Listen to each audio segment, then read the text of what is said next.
Bonjour à tous et bienvenue à ce troisième webinaire de présentation des mesures France Ruralité. C'est un webinaire qui est organisé dans le cadre du club Petite Ville de demain.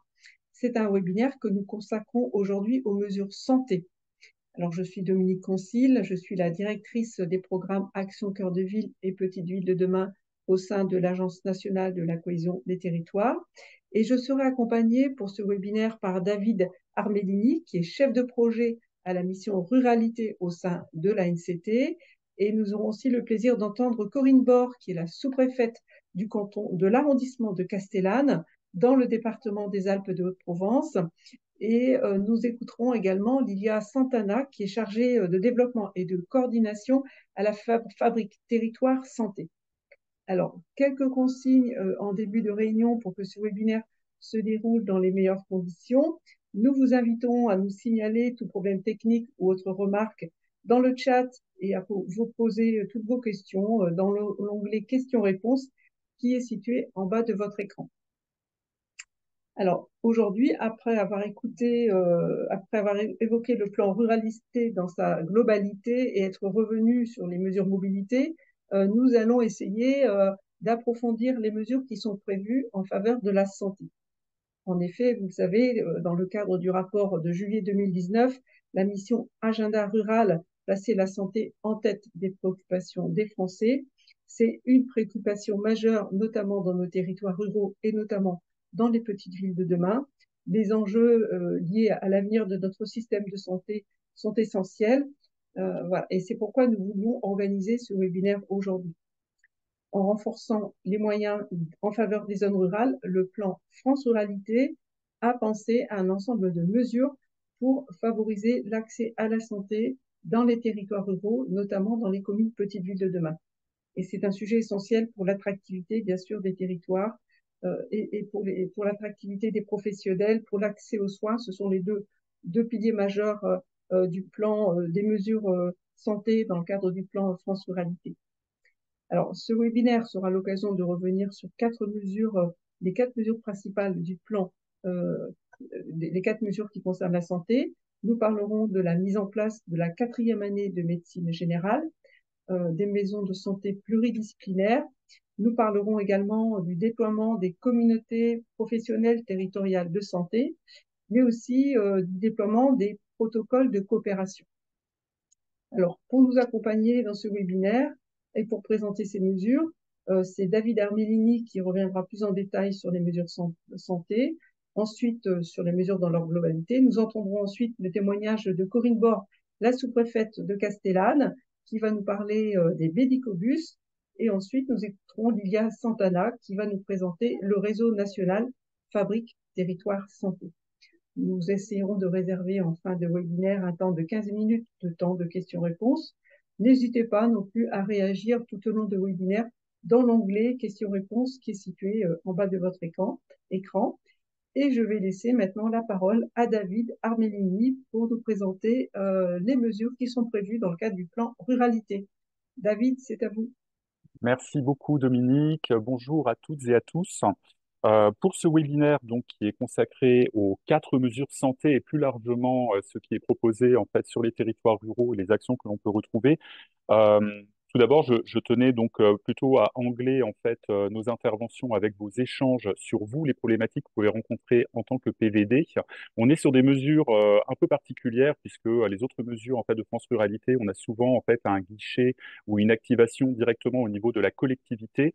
Là, tout l'intérêt, on est vraiment sur des mesures internalisées et gérées, co-gérées au niveau de l'ARS et au niveau des différents services de santé, et où il y a pourtant un rôle très très important dans l'ouverture et dans la coordination qui peut être fait en fait avec les différentes collectivités territoriales.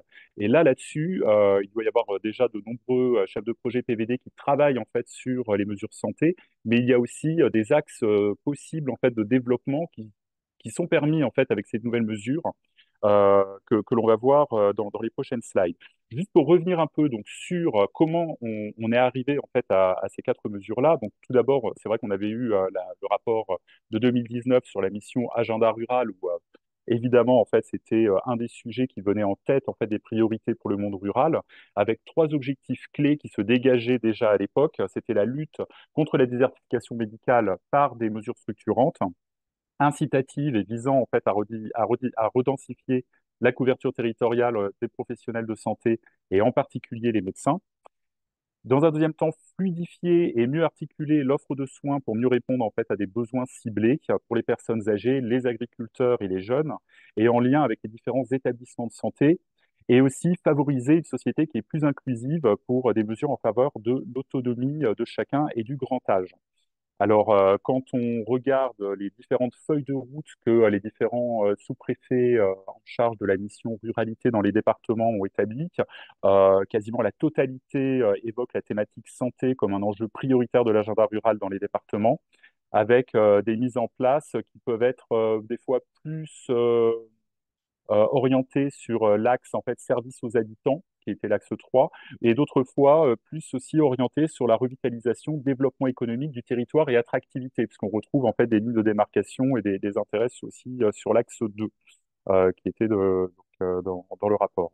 Par rapport aux stratégies rurales que l'on pouvait retrouver, elles pouvaient aller de 2 à 72 pages en fonction en fait des différents rapports et des problématiques rencontrées. Et on avait, et en fait, tout cela dépend aussi énormément, et c'est pour ça qu'on va pouvoir faire après plus du cas par cas avec les échanges, et on pourra produire une fac à la suite du webinaire si vous avez vraiment des points très très particuliers. C'est parce que aussi tout dépend dans vos départements, si vous avez un CHU ou pas, si vous avez combien de maisons de santé, combien de CTPS déjà de constitués, et quelle est aussi votre densité médicale, évidemment. Ça dépend de tous ces facteurs-là. Euh, un point aussi important à rappeler, c'est la co-construction avec les conseils départementaux. Alors, c'est quelque chose qui est présent dans tous les départements, mais c'est vrai qu'on retrouve des partenariats aussi plus actifs, des fois dans certains départements, comme l'Ain, dans lequel on a des partenariats avec le conseil départemental pour la mise en place de garanties de salaire, dans l'Indre, avec des partenariats très forts avec le CD, Côte d'Armor, conseil départemental, pardon, Côte d'Armor également. C'est vraiment en cours, et là-dessus, vous pouvez avoir une place. On retrouve aussi un grand développement euh, en lien en fait avec les nouveaux outils en fait à disposition. Donc c'est un peu la matière d'être en fait, des CPTS qui existaient déjà avant les mesures France Ruralité. Ces développements en fait, on les retrouve aussi. Et après, je vais arrêter l'historique, mais c'est vraiment important de l'avoir en tête. C'est quand même la crise Covid qui a développé, qui a permis en fait d'avoir en fait des ouvertures sur des nouvelles mesures, notamment par exemple avec développement de la télémédecine, où on était en fait avant la crise à 50 000 consultations par mois. On est passé, septembre 2019, on est passé directement à 1 million de téléconsultations en avril 2020, et ensuite, après, une généralisation à 1,5 à 2 millions par mois depuis. De même aussi pour les CTPS, qui ont été vraiment en fait un accompagnement à la mise en place en fait de différents protocoles, et qui a montré sa force, entre autres pour la gestion de crise, et c'est quelque chose qui doit être soutenu et encouragé. Et donc aussi toutes ces mesures qui s'inscrivent au-delà de France Ruralité dans le CNR, qui, euh, qui avait fixé en fait plusieurs orientations et qui sont traduites dans les mesures que l'on retrouve aujourd'hui. Pour la slide suivante, s'il vous plaît, donc on va revenir un peu sur voilà. Euh, le contexte, alors si vous avez une loupe, ou en tout cas vous pouvez voir un peu le graphique que l'on retrouve à gauche, euh, on voit en fait que pendant les 12 années à venir, il va y avoir en fait un contexte géographique qui va être assez tendu dans l'attente en fait de différents effets de mesures qui sont mises en place, et notamment l'instauration, enfin le changement du numerus clausus. Et pendant ces 12 années, donc c'est vraiment en fait à partir de 2030 qu'on va retrouver une croissance. Vous pouvez le voir un peu dans le centre du graphique présenté. Et on va retrouver en fait un niveau d'offre de soins de 2021 qui sera réatteint en fait en 2032. Dans cet entre-deux, en fait, les différentes mesures proposées ne sont pas, on va dire, des solutions qui se veulent pérennes, mais plutôt des solutions d'accompagnement, de transition, et qui permettent justement de proposer quelque chose, et en attendant justement une restabilisation. Et donc, vraiment, il faut le prendre comme des leviers qui peuvent entre autres permettre de libérer du temps médical pendant ces différentes transitions. Donc, c'est en réponse à cela qu'on retrouve les protocoles de coopération interprofessionnelle, les assistants médicaux et le recours à la différente projection de ressources, j'en ai déjà parlé, comme la télémédecine ou d'autres outils. On peut passer à la slide suivante, s'il vous plaît. Merci. Donc, pour rappel, et vous retrouverez le PowerPoint à la suite disponible au téléchargement. Donc, c'est vrai qu'on a donc, tout le plan d'action aux soins qui a été lancé en 2017 avec le panel de solutions adoptées. L'ouverture donc aussi à des protocoles de coopération qui ont été actés après par la suite et on en a beaucoup aujourd'hui qui sont possibles. La stratégie Ma Santé 2022 en 2018 qui a permis donc l'exercice, enfin qui a permis un peu d'acter le fait que l'exercice isolé aussi dans les territoires ruraux devait devenir en fait l'exception. C'est vrai qu'il faut maintenant travailler vraiment en collectif et croiser au maximum en fait les moyens et les solutions à apporter pour répondre aux défis, puisque voilà, on est face à un constat et voilà, il faut trouver en fait les meilleures réponses possibles et surtout adapter avec l'ARS. Donc, il y a eu le Ségur de la santé et donc voilà les différents plans dédiés. Tiens. On peut passer à la slide suivante. On ne va pas revenir sur les slides après. C'est vraiment voilà pour vous donner un premier tableau pour ceux qui connaissaient très peu en fait ces sujets-là. Euh, pour la mise à disposition en fait des collectivités. Euh, on va voir en fait donc les quatre mesures. Voilà, la première qui ne nous concerne pas directement puisque c'est la quatrième année de médecine générale, et ensuite donc la mise en place, le prolongement des maisons de santé pluridisciplinaires, pluriprofessionnelles, la communauté professionnelle des territoires, les CPTDS, et les protocoles de coopération. Vous pouvez passer à la slide suivante. Donc, alors voilà, pour la quatrième année, alors c'est vrai que dans le parcours de soins et le parcours de formation de troisième cycle pour la médecine générale, c'était la seule en médecine générale qui ne comportait que 3 années. Donc, du coup, une quatrième année a été ajoutée à partir de l'article 37 de la loi de finances de la sécurité sociale pour 2023. Donc, ça a été acté. On va voir les premières mises en place autour de 2000. 27, 26-27, si je ne me trompe pas. Et donc, on a aussi euh,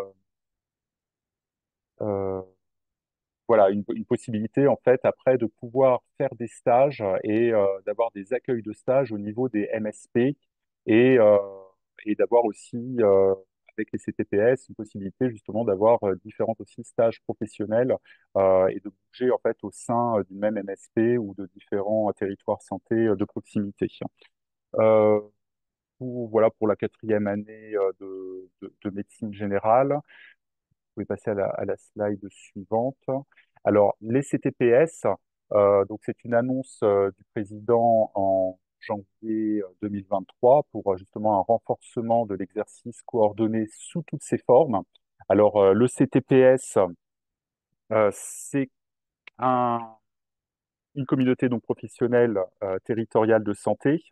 L'objectif de coordination des professionnels de santé est vraiment le cœur, mais au-delà de ça, c'est aussi de coordination aussi plus large et pouvoir intégrer d'autres types de professionnels rattachés à la santé au sein de ce groupe.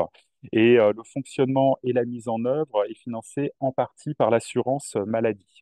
On est sur un contrat qui est passé avec les ARS et l'assurance maladie. Et donc, vraiment, les deux objectifs sont l'amélioration de l'organisation générale des soins et aussi penser en fait un peu toute la filière d'amont en aval et développer en fait l'exercice coordonné entre la ville et l'hôpital. Et au sein de ces TPS qui sont élargis et d'avoir une couverture, le but est d'avoir une couverture de 100% des territoires.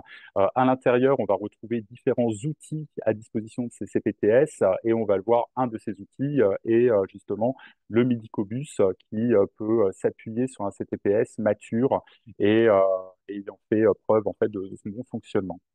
Donc là, on retrouve en fait les différentes étapes et le rappel des axes et des actions qui concernent en fait le CTPS. Donc pour rappel, on est vraiment sur euh, la capacité à animer et déployer et évaluer les impacts du CPTS.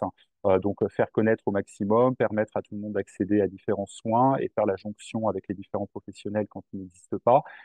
Faire connaître et mobiliser les professionnels de santé en dehors du CPTS et notamment en intégrant aussi les collectivités territoriales.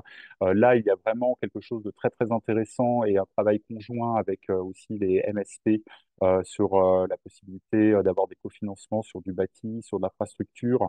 Euh, la santé intervenant beaucoup déjà sur des participations de fonctionnement et de coordination pour aider et accompagner les dispositifs. Euh, il y a après un travail justement à imaginer qui peut être très très différent et variable en fonction des heures d'ouverture, des types de professionnels installés. Voilà, donc c'est vrai qu'on va peut-être vous allez avoir des questions sur des montants fixes, mais en fait à chaque fois après c'est des choses à voir avec vos ARS et les professionnels pour pouvoir déterminer les budgets et aussi il peut y avoir aussi des parts et des prises par la préfecture. Donc voilà, il y a différents acteurs qui peuvent intervenir. Donc les objectifs d'ici prochainement, c'est d'une couverture intégrale, favoriser son plein développement et voilà. Donc on est à 81%, 81,4% de couverture des CPTS, donc déjà une couverture assez large et 100% objectif de la fin de l'année. Vous pouvez, voilà, merci.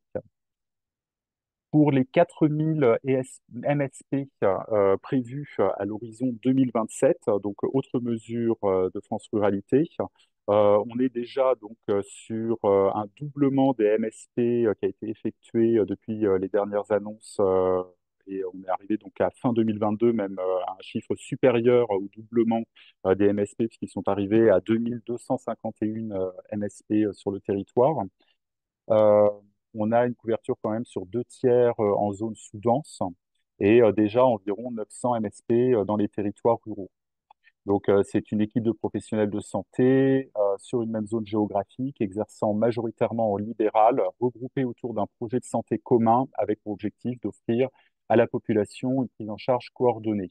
Alors, souvent, on pose des questions sur les territoires est-ce que c'est les mêmes territoires que les territoires administratifs? Pas forcément. On raisonne vraiment en termes de bassin d'accès en fait à la santé. Donc, cela peut être aussi des territoires variables et qui peuvent dépasser un territoire d'interco largement ou en englober plusieurs. Elle propose une offre de soins accessible à tous, donc avec des créneaux, des bases définies, et donc un parcours de soins coordonné. Il y a aussi donc voilà des aspects logiciels communs, partagés, des réunions de professionnels, des protocoles.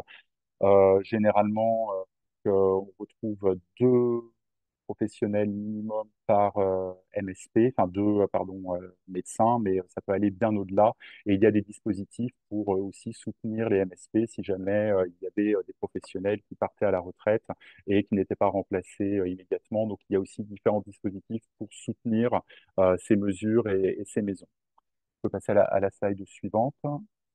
Donc, un rappel de la démarche globale, puisqu'on retrouve en fait des MSP qui sont conventionnés, d'autres qui ne le sont pas pour différents justement critères. Le conventionnement apporte en fait des financements d'accompagnement différents dispositifs par l'assurance maladie. Euh, c'est très intéressant et donc du coup, la nouvelle mesure permet autant de créer des nouvelles MSP, mais aussi de pouvoir compléter en fait l'offre de celles existantes et qui ne sont pas forcément conventionnées et d'intervenir aussi sur des projets où, par exemple, le bâti pouvait être vétuste, où il y a des projets en fait de transformation, d'ouverture pour intégrer d'autres types de professionnels. Donc vraiment là-dessus aussi, le panel est très très large et les possibilités également. À rappeler tout de même pour les. Alors, on est. Oui, vous pouvez passer à la slide suivante, excusez-moi.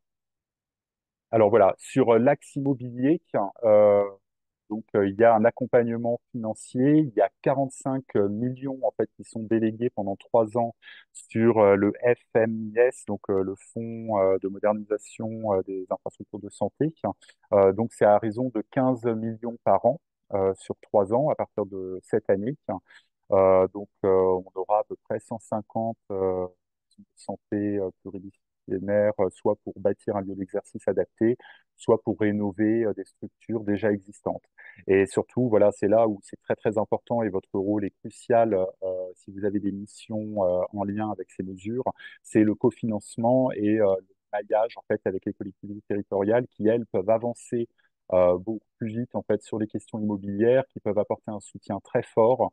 C'est vrai que les collègues de l'offre de soins rappellent que l'important, c'est le projet immobilier est certes important, mais d'abord la structuration du projet avec les professionnels de santé est vraiment la première étape.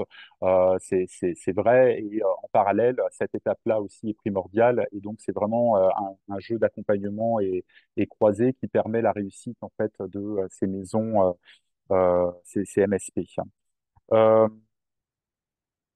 donc, pour le développement des MSP, en fait, elles dépendent d'une CISA, enfin, d'une société d'interprofession de société ambulatoire, qui permettent le salariat en fait d'un médecin.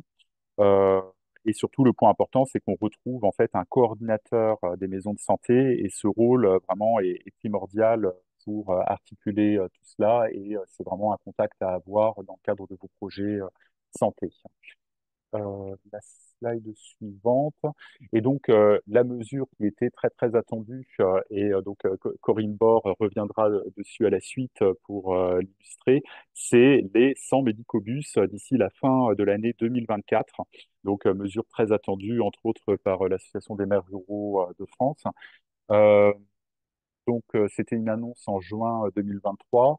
Euh, Cette offre ne doit pas être, encore une fois, je le rappelle, une finalité, mais permettre justement de toucher les personnes qui n'ont plus en fait de suivi de soins, qui sont dans les plus grandes difficultés. Donc, on est sur des territoires ruraux qui cumulent la faible densité médicale et la forte proportion de patients en affection longue durée, donc ALD, sans médecin traitant.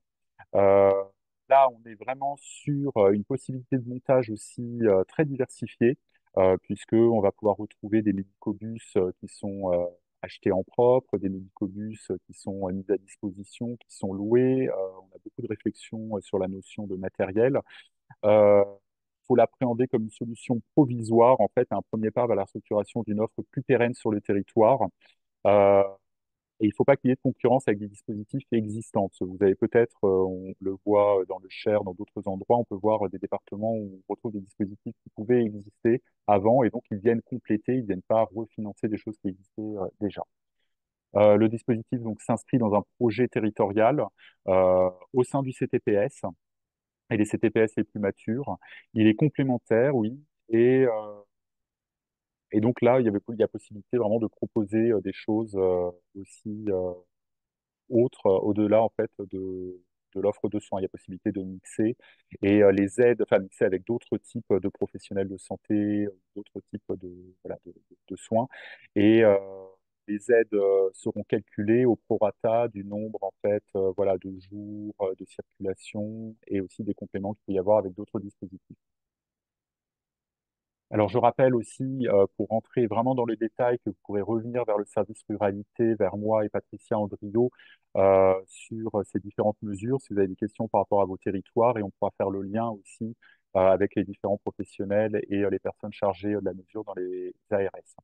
Et donc, les protocoles de coopération, donc là aussi, pour dégager du temps, en fait, pour les médecins, donc c'est des mesures qui permettent, soit au niveau national, et dans ce cas-là, le protocole est applicable partout, soit au niveau local, et donc là, on est sur un protocole qui a été acté par une équipe, en fait, de médecins, de professionnels, mais il n'a pas vocation, en fait, à se dupliquer de là, il est vraiment très, très localisé, et il permet, en fait, de pouvoir déléguer certains actes certaines pratiques à d'autres, à des assistants médicaux ou à d'autres personnes en fait du champ des soins. Euh, un des protocoles, par exemple, qui est très intéressant, c'est celui en fait qui permet la prise en charge à domicile par des infirmières de patients âgés, handicapés, en difficulté, pour se déplacer au cabinet des médecins et voilà, taux, rémunération, 370 € par patient, donc tout est bien cadré et ça permet en fait de débloquer des situations qui étaient catastrophiques dans certains territoires ruraux isolés. On a 110 protocoles locaux, dont 30 en soins de ville, et ça représente à peu près 410 000 patients, par exemple, dans les cadres de ces protocoles nationaux. Vous pouvez retrouver, oui, voilà, la vaccination par les pharmaciens, les infirmiers, les sages-femmes, l'accès aux masseurs kinésithérapeutes, aux infirmières spécialisées sur certaines infections. On a ainsi voilà, des différentes prises en charge possibles et différents types de maladies aussi qui peuvent être prises en charge par des pharmaciens. On va passer à la slide suivante, s'il vous plaît. Et bien voilà, donc j'ai terminé pour la partie France Ruralité générique. On pourra revenir après si vous avez des questions sur tout cet ensemble. Et je vous redonne la parole, Dominique, hein, pour la suite. Merci beaucoup, Merci. David, pour cette présentation synthétique mais claire des 4 mesures essentielles en faveur de la santé dans le cadre du plan ruralité. Alors, si vous le permettez, juste avant de passer la parole à Madame la sous-préfète, comme nous avons quelques questions très précises sur les maisons de santé, je vous propose d'y répondre tout de suite avec vous, David. Première question, par qui les maisons de santé pluridisciplinaires sont-elles conventionnées? Qui accompagne le financement des travaux? Les maisons de santé pluridisciplinaires, vous le savez, l'interlocuteur, c'est bien les ARS, ce sont les ARS qui gèrent ce dispositif et qui agréent les maisons de santé pluridisciplinaires. Les financements de travaux, je pense qu'on y a répondu en partie puisque, David, vous avez évoqué la mise en place de ce fonds. En complément du fonds spécifique existant, je peux peut-être préciser que, en général, sur les territoires, les maisons de santé pluridisciplinaires qui sont accompagnées par l'ARS, qui sont soutenues par les professionnels de santé, font en général l'objet d'un regard attentif des services de l'État et des services du préfet, notamment dans le cadre des enveloppes de droit commun qui peuvent éventuellement également être mobilisées, mais ça dépend de chaque département. Mais en plus du fonds spécifique, les financements de droit commun peuvent être mobilisables pour les parties travaux. Et on redit que l'essentiel pour les maisons de santé pluridisciplinaires, ce n'est pas de construire la maison, mais bien de construire les coopérations et d'avoir des professionnels de santé.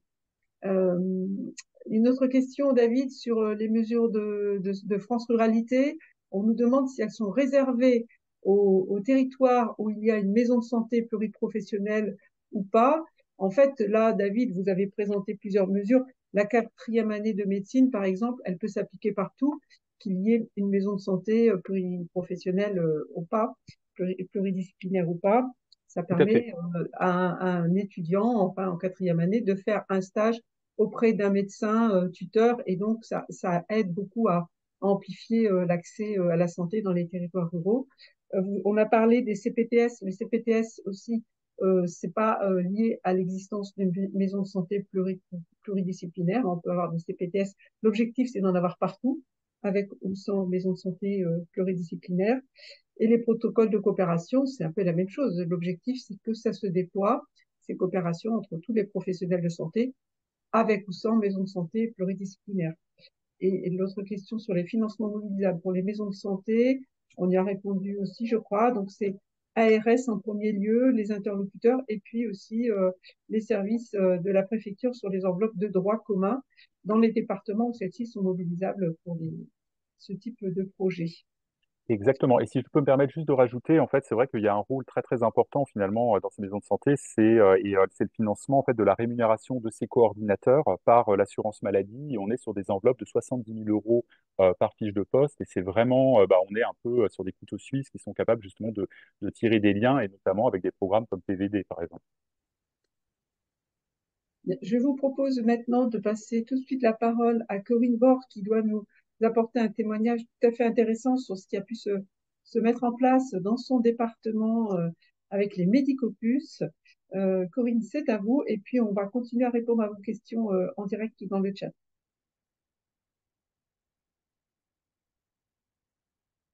Je Je ne prends peux le pas son. Bonjour. Est-ce que vous m'entendez là?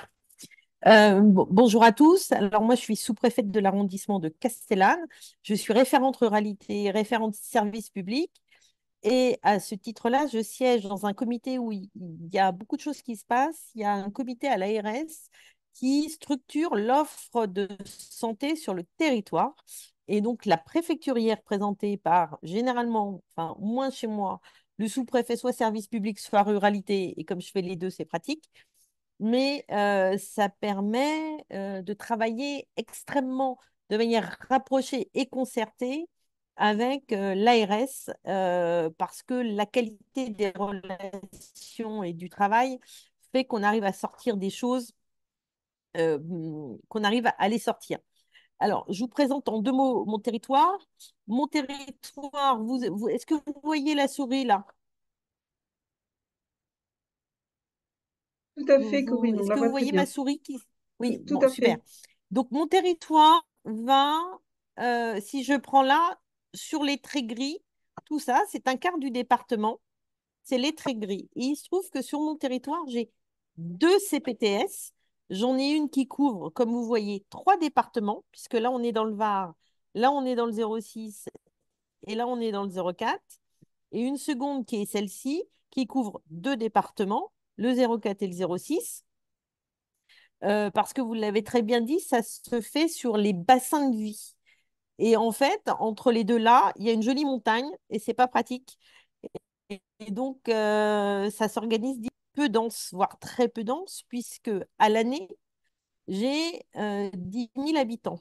Sauf que au nord, j'ai une station de ski. Donc, en ce moment, je tourne à 20 000 habitants au lieu de 350 dans le village. Et là, c'est l'entrée des gorges du Vernon. Et là, sur ce périmètre-là, j'ai à peu près 2 millions de personnes l'été. Et étonnamment, les touristes tombent malades aussi. Et donc, il faut assurer l'offre de santé. Voilà pour la présentation du territoire. Je vais faire quelques bribes seulement du PowerPoint. Ce que je vous présente, c'est le dossier de candidature du Médicobus. La particularité, c'est que j'ai deux CPTS. Je reprends mes CPTS. J'en ai une qui fait ça. Et j'en ai une qui fait ça. J'en ai même une troisième qui fait ça, mais qui est plus marginale, puisque pour moi, elle couvre qu'une commune. Donc, cette CPTS-là a produit ce document de candidature. Elle l'avait dans les cartons depuis 2021. Donc, c'était une grosse attente. Et évidemment, la personne responsable de la CPTS l'a immédiatement portée dans les débats du CNR, ce qui fait qu'elle était très avancée au moment où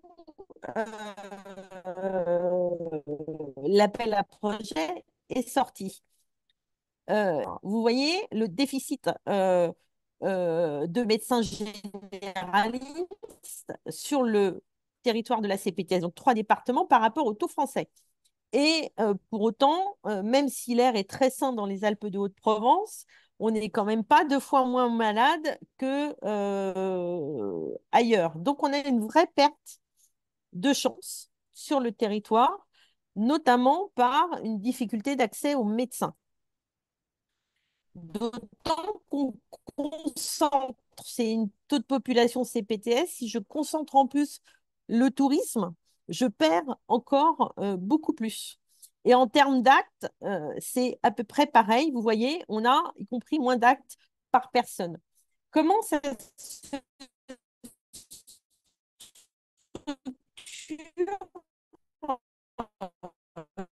l'offre? Donc, la, est pilotée par une infirmière en pratique avancée. Nous, c'est crucial parce qu'on a un déficit de médecins. Je suis en train d'essayer de vous retrouver la slide pour vous présenter. On a un déficit de médecins et l'infirmière en pratique avancée, c'est crucial. Et donc, c'est elle qui porte à la fois le projet et la CPSTS. Et vous voyez, le dilemme qu'on a à chaque fois, c'est qu'on ne va pas mettre le camion dans chaque village parce que ça n'a pas de sens. Et puis, on a un taux de médecins, euh, euh, on a peu de médecins. Donc, il faut que le temps médecin soit le plus disponible dans un village de 350 habitants ou même de 200 habitants ou même de 80 habitants comme j'en ai. Sauf si tout le monde ce jour-là vient chez le médecin, je perds du temps utile de médecin. Et donc, on a essayé de trouver des points intermédiaires pour que le temps de médecin soit le plus utile et soit l'intermédiaire aux distances de consultation. C'est-à-dire qu'entre ce point-là et ce point-ci, il y a à peu près 1 heure et demie de route, puisque c'est de la montagne, même s'il y a 20 bornes. Et on essaye de trouver des points intermédiaires de présence sur des lieux de vie ou des temps de vie pour permettre à ce que les flux, on organise un premier flux du médecin vers un point intermédiaire et un flux des usagers vers le médecin. Je prends un exemple, Barème, qui est ici. On va poser le camion le jour du marché. Parce que autour, les habitants du village, ils vont au marché. Et donc, à l'occasion du marché, ils pourront consulter. Et il y a déjà des organisations solidaires pour se rendre au marché. Il y a un ramassage de voitures, il y a un ramassage de bus, ça passe avec le ramassage scolaire. Il y a déjà des solutions trouvées. Et donc, sur les solutions trouvées, on rajoute une offre médicale. C'est comme ça qu'on a travaillé parce qu'il ne s'agit pas que le médecin se retrouve passager ou conducteur d'un bus. Parce que l'intérêt, c'est qu'il y ait du temps médical.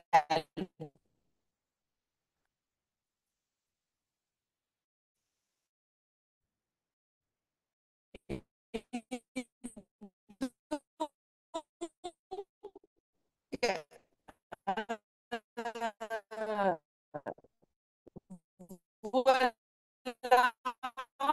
comment on s'organise. Alors après, il y a évidemment un planning si je vous fais ça, c'est le budget d'un. C'est pas ça, ou je sais si je vous montre ça, ça va vous faire peur. Voilà. Voilà, j'ai un dentiste qui se déplace, un podologue, une sage-femme, une opticienne, puisque j'ai pas d'ophtalmo sur le territoire, et l'orthoptiste qui peut net, un kiné, un généraliste. On essaye d'avoir une offre, les liens à distance, ça c'est important parce qu'on a des gros déficits sur le territoire, mais on ne le prend pas que pour nous, parce que par exemple, un ophtalmo, pour aller se faire des lunettes, il faut descendre à Grasse ou à Nice, et même à Digne, ville-préfecture, il faut aller ou à Nice ou à Marseille, à Aix, parce qu'on n'a pas d'ophtalmo. Et l'autre sujet que l'on n'a pas et qui est un gros sujet, c'est qu'on n'a pas de gynécologue. Et ça, c'est extrêmement compliqué pour les dépistages et pour les suivis. Et donc, l'IPA est fondamental pour ça, mais on a encore des trous dans la raquette dans notre offre de santé. Sur le bus que vous évoquiez, David, nous, on a un bus qui nous a été chiffré à 237 500 euros, qui est quand même un investissement dont on ne sait pas si on va l'acheter ou si, dans un premier temps, on le loue pour tester le dispositif et puis on verra plus tard. C'est un peu compliqué. C'est le sujet qu'on n'a pas encore tranché dans son mode de financement. Et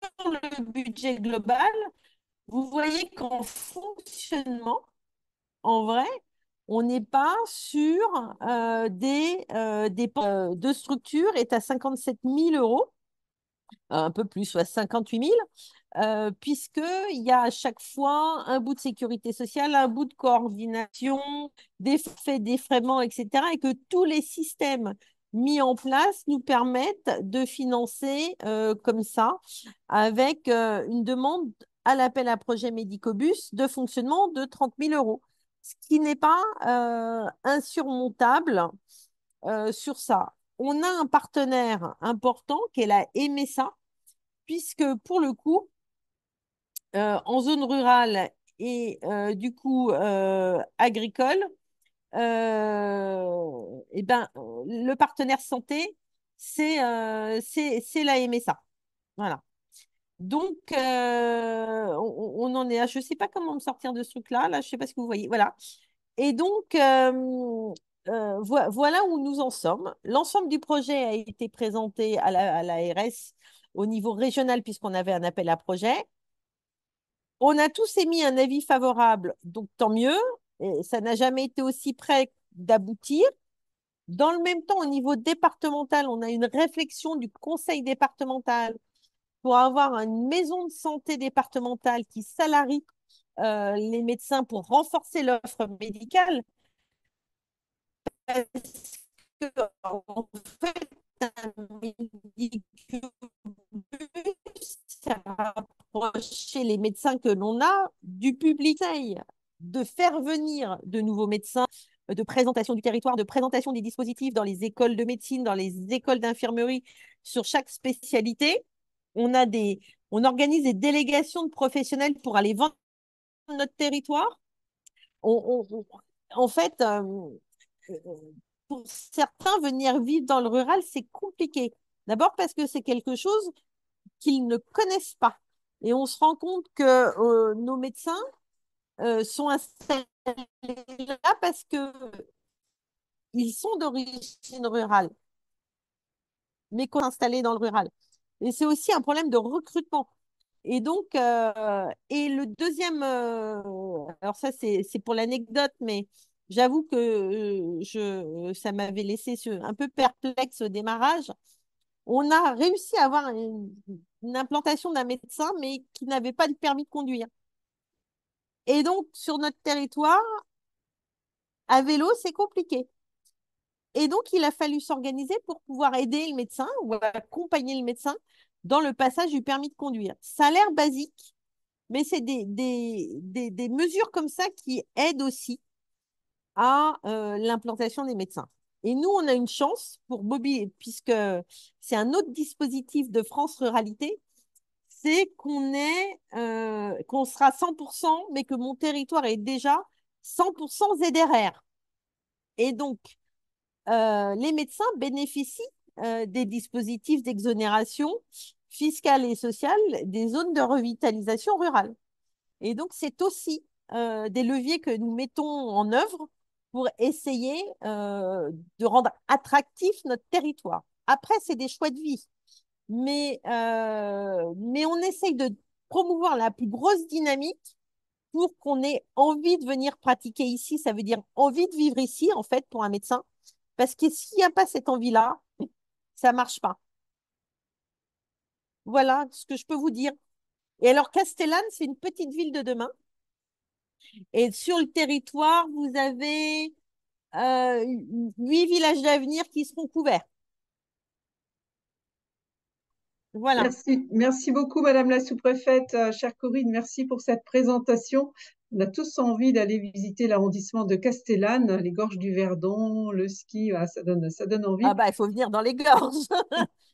Merci Alors, pour ça va être ce. un peu sec cet été, je vous dis. Il n'y a pas assez de neige pour bien produire de l'eau, mais ça va bien se passer. En tout cas, un témoignage tout à fait intéressant sur le déploiement des médicobus, très intéressant et concret, qui permet de voir comment on peut monter ce type de projet. Bon, on a eu quelques petits soucis de son, mais grâce à la clarté du support, je pense que l'intervention était tout à fait audible et compréhensible. Encore une fois, merci Corinne. Je vous propose désormais d'écouter Lilia Santana, qui est la chargée de développement et de coordination à la Fabrique Territoire et Santé, et elle va nous présenter le réseau national Fabrique Territoire Santé. Bonjour. Voilà, vous m'avez déjà en partie présenté. Je vois que le temps, il reste peu de temps, donc je vais essayer d'être très rapide. Surtout, je sais que vous avez prévu un petit temps de questions-réponses. Donc peut-être deux mots déjà sur la fabrique. La fabrique, alors on n'est pas du tout né, le milieu rural, c'est assez nouveau pour la fabrique. On est né il y a bientôt 15 ans, mais on est né dans la politique de la ville, donc dans le cadre d'une politique de réduction des inégalités sociales et territoriales de santé. Ça, c'est vraiment le cœur de notre métier, notre ADN, j'ai envie de dire. Et dans la politique de la ville, qui à l'époque, aujourd'hui, il y a certains territoires ruraux qui sont rentrés dans la politique de la ville, mais en 2011, lorsque la fabrique est née, c'était éminemment rural et voire dans des très grandes agglomérations, dans des grandes métropoles. Et donc, on est né pour accompagner ces ateliers santé-ville, qui étaient une démarche très innovante, inspirée des valeurs, des principes de la politique de la ville, donc la réduction des inégalités, la participation des habitants, c'est important que ce soit une démarche ascendante, et qui s'appuie sur un mode projet, donc avec une importance forte au temps dédié au diagnostic, diagnostic des besoins, diagnostic des ressources, qui est conduit de façon partenariale, partagée avec l'ensemble des acteurs pour être au plus près des réalités. Donc, on est né en 2011 dans cette volonté d'accompagner et de donner des ressources à ces nouveaux professionnels qui animaient, qui coordonnaient cette première démarche territoriale de santé. Fort de cette expérience, on était dans le cadre d'une expérimentation dans les années 2000, qui était née en Seine-Saint-Denis et dans les Bouches-du-Rhône, si je ne me trompe pas. Fort de cette expérience, en 2009, ont été instaurés les CLS, et c'est pourquoi, quelques années après, en 2018, on a changé de nom, on a gardé la même identité, les mêmes valeurs, les mêmes principes, mais on est devenu Fabrique Territoire Santé pour, on aime dire à la Fabrique, travailler avec l'ensemble, avec celles et ceux qui fabriquent de la santé sur les territoires. Donc, en premier lieu, celles et ceux engagés dans les contrats locaux de santé, mais également les conseils locaux en santé mentale. Aujourd'hui, depuis, il y a eu d'autres démarches qui ont vu le jour. Les dernières nées et importantes dans notre paysage, vous les avez évoquées beaucoup dans vos interventions, c'est les CPTS, les communautés professionnelles et territoriales de santé. Donc voilà, dans nos missions, la première de nos missions, c'est, j'ai envie de dire, de valoriser les actions qui sont mises en place dans le cadre de ces démarches territoriales de santé. Je rappelle que la santé n'est pas une compétence obligatoire des collectivités territoriales. Pour autant, à travers l'ensemble des politiques publiques qu'elles mènent et qu'elles animent, elles agissent, elles ont une action forte sur la santé. Je pense aux politiques de logement, d'aménagement, sur les espaces verts, dans le champ de l'éducation, etc. C'est aussi de faire remonter des connaissances sur ce qui se passe sur les territoires, donc toujours à partir de la capitalisation des actions et des politiques locales mises en place à travers les démarches territoriales de santé.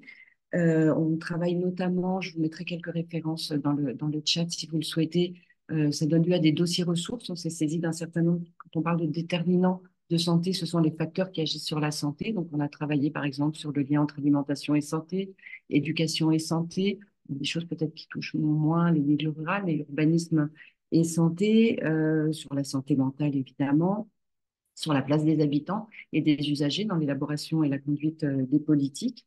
Ça donne lieu à des dossiers ressources et on s'est aussi saisi et on a conduit un certain nombre d'enquêtes exploratoires.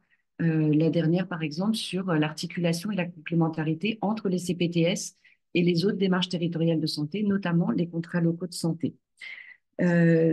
Troisième mission, c'est faire réseau, mettre en lien l'ensemble de ces professionnels engagés dans ces démarches et engagés dans la conduite des politiques publiques avec un vrai souci de décloisonner, de sortir du silo qui cloisonne et qui empêche de travailler en transversalité et du coup d'avoir une approche globale de la santé. Et c'est dans ce sens-là qu'il faut essayer d'œuvrer. Donc, on organise à ce titre-là des temps de rencontre à l'échelle nationale, à l'échelle régionale. Ça peut aussi être des webinaires ou des séminaires d'échanges de pratiques, de réflexions croisées. On aime à la Fabrique notamment croiser les regards et mettre autour de la table des professionnels, des élus, des professionnels de collectivités, des professionnels de services de l'État également. C'est peut-être un de nos dadas. Et puis, une de nos dernières missions, c'est la diffusion d'une information qualifiée à l'ensemble de ces acteurs via un site Internet, via une newsletter mensuelle et puis aussi une présence sur les réseaux sociaux, un peu classique. Dernier point peut-être sur la Fabrique. C'est qui la Fabrique? La Fabrique, on a un peu un triptyque. Un tiers de nos membres sont des personnes physiques, essentiellement, je vais les appeler les jeunes retraités, beaucoup de la fonction publique qui ont porté et animé des politiques de santé. C'est un tiers d'associations de prévention et de promotion de la santé. On a trouvé des associations d'élus comme Élus Santé Publique et Territoire, les réseaux ressources dans le champ de la politique de la ville cette fois-ci, mais aussi par exemple le CCOMS ou le réseau environnement santé par exemple. Et puis c'est pour un tiers des collectivités territoriales. Alors on va retrouver des très grandes collectivités, des métropoles ou des communautés d'agglo, la métropole de Lyon, la ville de Marseille par exemple, la ville de Nantes, des communes, des grandes communes, comme la ville d'Évry, la ville de Saint-Denis, ou des agglomérations, Saint-Nazaire par exemple, et puis des plus petites et moyennes communes. Alors là, ils ne sont pas forcément aussi connus, mais voilà, des communes entre 500 et 2000, 3000 habitants, Sénac, Saint-Égrève, etc. Et donc, il y a maintenant 1 an et demi, alors la Fabrique, avec son histoire ancrée dans la politique de la ville, fait qu'on est soutenu financièrement par alors la NCT aujourd'hui, donc c'était le FAS, le Facile, etc. Mais aujourd'hui, la NCT et son pôle, son programme lien social, ben, le programme politique de la ville. Et ça a été un peu voilà, un hasard, j'ai envie de dire, un heureux hasard, puisqu'on a rencontré donc, dans les locaux de la NCT la chef de service, en tout cas, voilà, Patricia Andriot du pôle ruralité. Et, euh, et voilà, c'est fait cette rencontre en lien avec la DGOS et du coup le souhait de répondre aux interrogations, ce que vous avez exprimé largement hein, dans cette séquence, aux inquiétudes, aux interrogations des élus, en particulier du milieu rural face aux problématiques de santé, avec une focale à ce moment-là très forte sur la question de l'accès aux soins. Là aussi, vous êtes largement revenu là-dessus. Et l'idée d'outiller un peu les élus, de mieux faire connaître les outils qui existaient déjà, mais mettre surtout d'autres outils à leur disposition, et également avec une volonté d'élargir un petit peu la focale. La santé, ce n'est pas que l'accès aux soins. L'OMS nous rappelle que l'amélioration de la santé des habitants passe à 20% par l'amélioration du système de soins et par l'accès aux soins, mais 80%, c'est l'action sur les déterminants de santé. De fait, on a mis en place, donc là c'est une méthode de travail, c'est un choix de partir des besoins, des attentes des acteurs, de mettre en réseau ces acteurs. Donc on a constitué un groupe de travail qui réunit des élus. Il y a une personne de l'association des maires ruraux de France, élus santé publique et territoire qui est également présente, et puis un membre de la Fabrique qui est élu d'une petite commune dans la Marne, si je ne me trompe pas, des agents, donc des professionnels de démarche territoriale de santé en milieu rural ayant déjà une expérience avérée dans l'animation, la conduite de politiques locales de santé, et puis également l'ARS. Quelqu'un de l'ARS, le directeur général de l'ARS Occitanie qui participe à notre groupe de travail. Donc on a une vingtaine de personnes, et puis évidemment la mission ruralité de la NCT. Et ce groupe de travail s'est réuni 9 fois en 6 mois. On a bien travaillé et a défini sa propre feuille de route.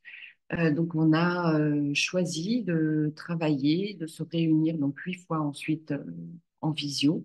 On n'a pas les moyens de se réunir physiquement tous ensemble, mais en visio autour d'une série thématiques qui ont été discutées ensemble. Donc, on retrouve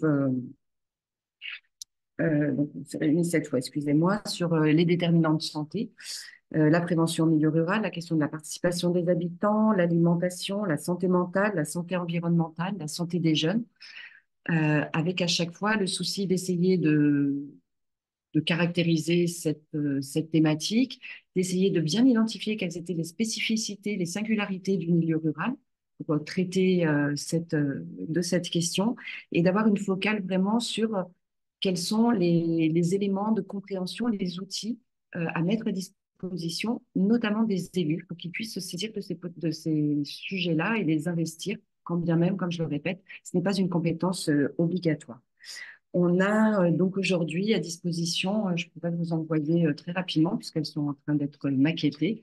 On a là maintenant construit 7 fiches thématiques qui se veulent assez pédagogiques, assez simples à utiliser pour donner un certain nombre de repères, d'outils et essayer d'avancer sur ces questions, quand bien même on n'a pas toujours tous les éléments à disposition. On va, là, sur le prochain trimestre, essayer de se rencontrer pour de vrai, en chair et en os. Et on a donc 2 rencontres prévues, une à Lagrelle, dans le département de la Loire, en Auvergne-Rhône-Alpes, qui est la commune notamment dont est maire une des membres du groupe de travail. Et ce sera l'occasion de présenter nos fiches thématiques, donc d'avoir un premier échange autour de ces enjeux que peuvent être l'alimentation, la santé environnementale, les questions de mobilité qui évidemment sont très présentes. Et c'est l'occasion pour ce territoire aussi de lancer tout le travail d'élaboration d'un contrat local de santé qui va être mené à l'échelle de l'intercommunalité, qui est une intercommunalité de 24 000 habitants, regroupant 25 communes très rurales. Et la deuxième rencontre aura lieu vraisemblablement au mois d'avril. Là, on est en train de caler la date. Là, c'est en Pays de Saverne, dans les Vosges, en région Grand Est. On est dans une autre configuration. C'est dans le cadre du renouvellement d'un contrat local de santé c'est donc la deuxième, troisième génération du contrat local de santé qui est porté à l'échelle de 4 communautés de communes. Et donc voilà, cette rencontre régionale sera là encore un moyen, une occasion de faire connaître le travail de ce groupe de travail, de nourrir ce réseau et à la fois localement de profiter de cette rencontre pour dynamiser aussi le travail partenarial et nourrir la réflexion et le diagnostic en vue de la signature d'un prochain contrat local de santé. Voilà, je suis désolée, j'ai été plus longue que prévu, je vois qu'il est 14h59. Et, et je me... Merci beaucoup Lilia pour cette intervention qui nous a permis de mieux comprendre ce qu'était la fabrique Territoire Santé. On a noté que vous attiriez notre attention sur l'existence de ces fiches qui ont vocation à aider aussi tous ceux qui se posent des questions sur comment agir sur la santé. On retient aussi que vous avez souligné l'importance d'agir sur les déterminants de la santé. Voilà, il n'y a pas que avoir des professionnels de santé, il faut aussi mettre en œuvre des mesures de prévention et veiller aux déterminants de la santé. Alors, si je regarde les différentes questions qui nous ont été posées, euh, je pense que nous avons répondu à beaucoup d'entre elles. Il y en a une qui concernait l'expérimentation présentée par la sous-préfète de Médicobus. La question portait sur la structure porteuse pour les médecins. Alors, j'ai compris qu'en fin d'intervention, la sous-préfète nous expliquait que le conseil départemental avait un projet permettant d'avoir peut-être demain une maison de santé départementale qui salarierait des médecins. Je n'ai pas noté que dans le Médicopus, les médecins étaient salariés, mais David, vous pouvez peut-être compléter sur ce point. Sur le Médicobus, Oui, on a...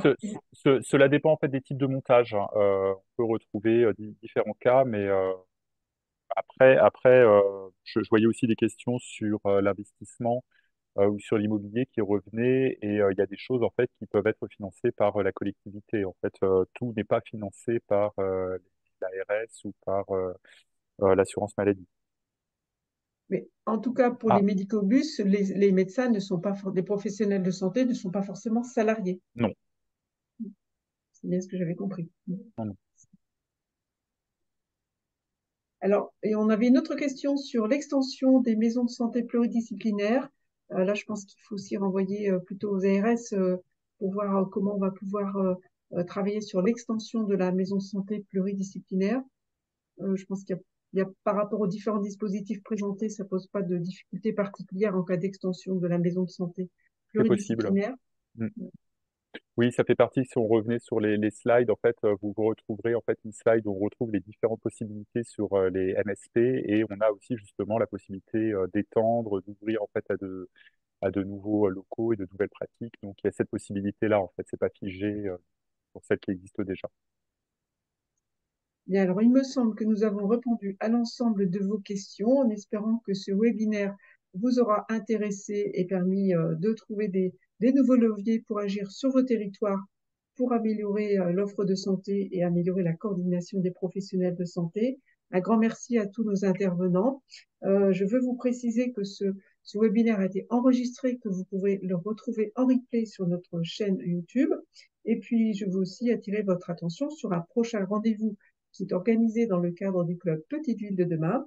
Ça vous permettra d'avoir une présentation d'autres mesures dans le cadre du programme France Ruralité.